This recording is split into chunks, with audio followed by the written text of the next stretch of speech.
आवाज की दुनिया के दोस्तों, कल जब रमेश की पत्नी ने सुलोचना से कहा कि इसमें से एक मिठाई उठा के तुम मेरे सामने छोटू के मुंह में दे। जब उसने उठा करके मुंह में दी, घर एकदम खुशियों से भर गया। और उस समय रमेश ने कहा कि बेटा, काफ़ी थक गए होगे, जाओ आराम से जाके सो। हम लोग भी सोते हैं, काफ़ी लेट हो गई है, सुबह हम लोग उठेंगे, उस समय बातें करेंगे। तुम्हें भी सुबह ऑफिस जाना है। बोले हाँ पापा। बोले ठीक है बेटा, जाओ जाके रेस्ट करो।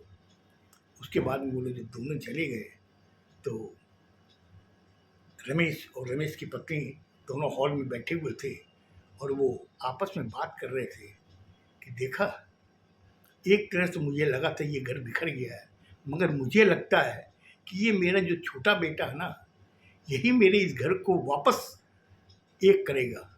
वो जो मेरे 3 बच्चे गए हैं उनको भी ये लेके आएगा, जहाँ तक मेरी आशा है। और इनके अंदर जो घर के प्रति जो प्रेम देखा मैंने, और मैं ईश्वर से यही प्रार्थना करता हूँ कि ये वैसा ही घर का प्रेम बनाए रखे। और सुलोचना भी वैसा ही कर रही है जैसा इस घर को चाहिए। इतना कहने के बाद में वो लोग चले गए कमरे में। सुबह सबसे पहले सुलोचना उठी, उठ करके वो चाय बना करके लेके आई रमेश को देने के लिए। कमरे में खटखटा के जब अंदर घुसी तो उस रमेश ने कहा कि बेटा आजा, मुझे लगता तू चाय लेके आई है। बोले हाँ पापा। बोले बेटा, इतने सालों में बेड पे चाय तू ही एक ऐसी है जो मुझे ला के देती है। और मुझे बहुत खुशी होती है कि जब तुम चाय मुझे पलंग पे देती है ना, मुझे ये लगता है कि मेरी तपस्या जीवन की जो थी आज सार्थक हुई है। और उसके बाद में अपनी पत्नी को आवाज़ देता है, उठ जा, देख तेरी बहुरानी चाय लेके आई है। उसके शरीर में कोई हरकत नहीं होती। फिर वो बोलता है कि अरे उठ जा, देख सुलोचना है, कम से कम उठ करके इसका चेहरा तो देख, ये घर की लक्ष्मी है। लेकिन फिर भी उसके शरीर में कोई हरकत नहीं होती है। तब वो उसको हाथ से हिलाता है। देखा कि वो उठ ही नहीं रही है। उस समय सुलोचना को कहता कि सुलोचना देख, तो क्या बात है तेरी मम्मी के, ये उठ क्यों नहीं रही है। वो पास में आती है, आके बोले मम्मी जी आप उठिए उठिए। देखते कि उसकी दोनों दांतें जुड़ी हुई थी।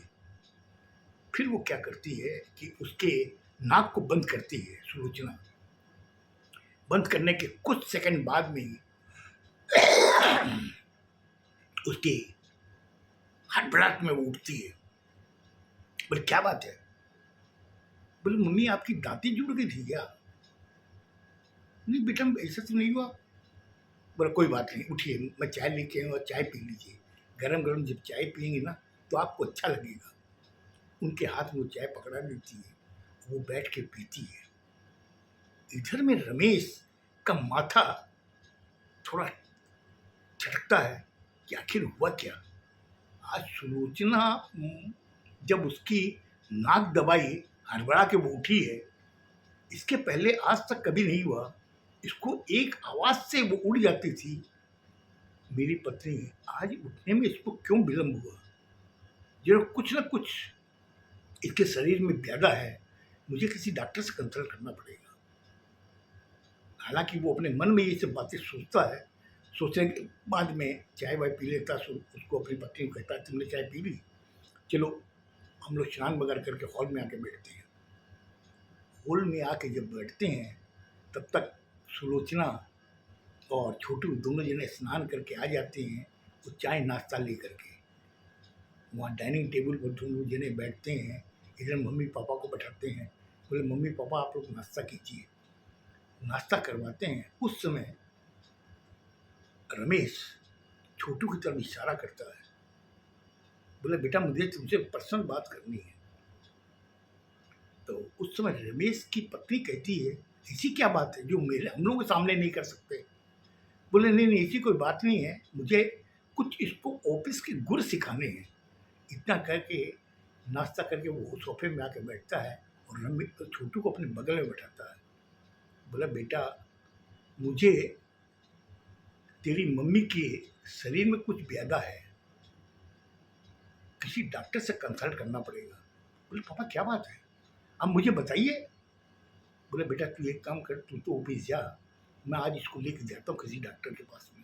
बोले पापा ले जाने की जरूरत नहीं है, मेरा एक दोस्त है उसके पापा डॉक्टर है, तो मैं उनको फ़ोन कर देता हूँ, वो मेरा दोस्त अपने पापा को लेके आ जाएगा, आके यहाँ पे देख लेगा। बोले ठीक है बेटा ऐसा कर। उसने मोबाइल से फ़ोन किया अपने दोस्त को कि देखो मेरी मम्मी की तबीयत ठीक नहीं है, मेरे पापा को कुछ चिंता हो रही है, तो तुम अपने पापा को लेके के बाहर आ जाओ।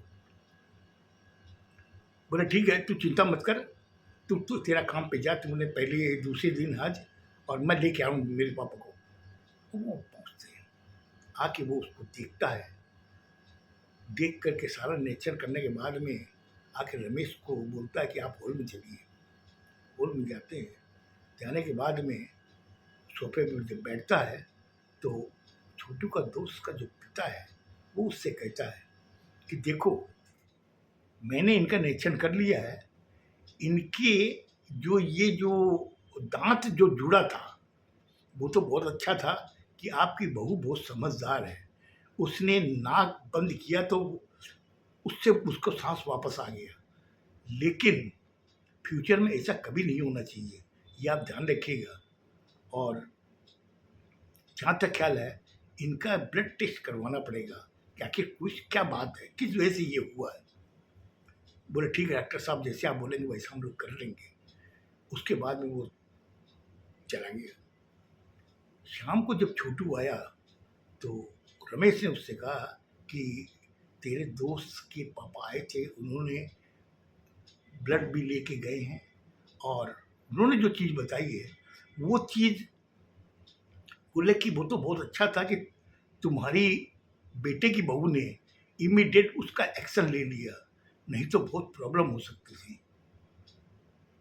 कितनी देर अगर ये सांस रोके रखती, ये न तो आपको पता चलता ना किसी दूसरे को। वो जानती थी, उसने तुरंत नाक दबाया, दबाने से मुंह से जब सांस आने तब उसके सांस वापस आया।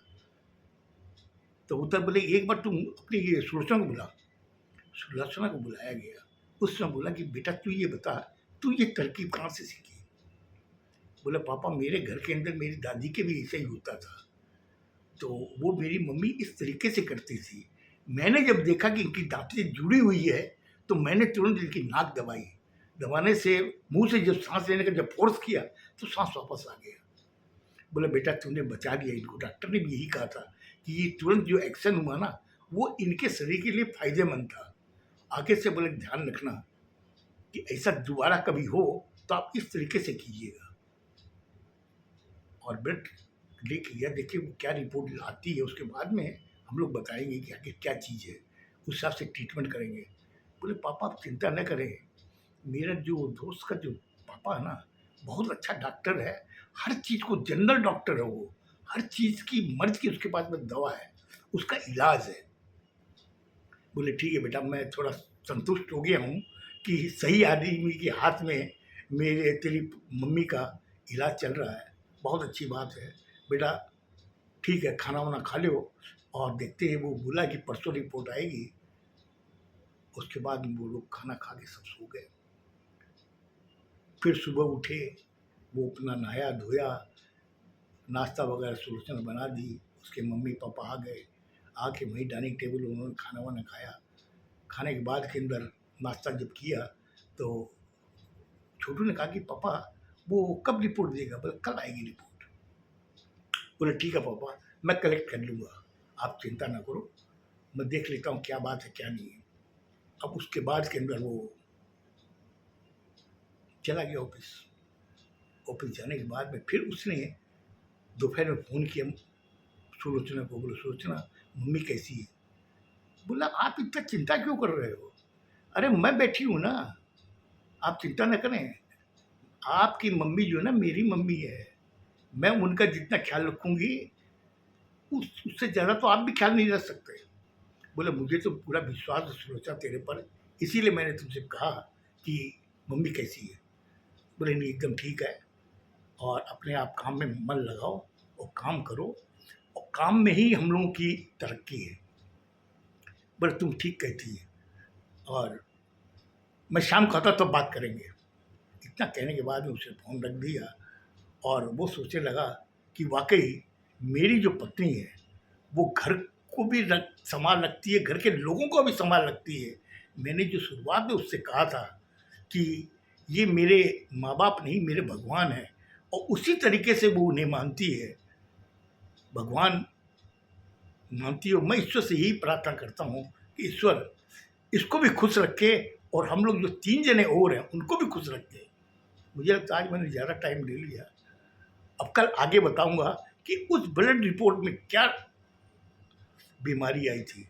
सुनिएगा, बहुत अच्छा लगेगा। खुश रहो, स्वस्थ रहो। धन्यवाद।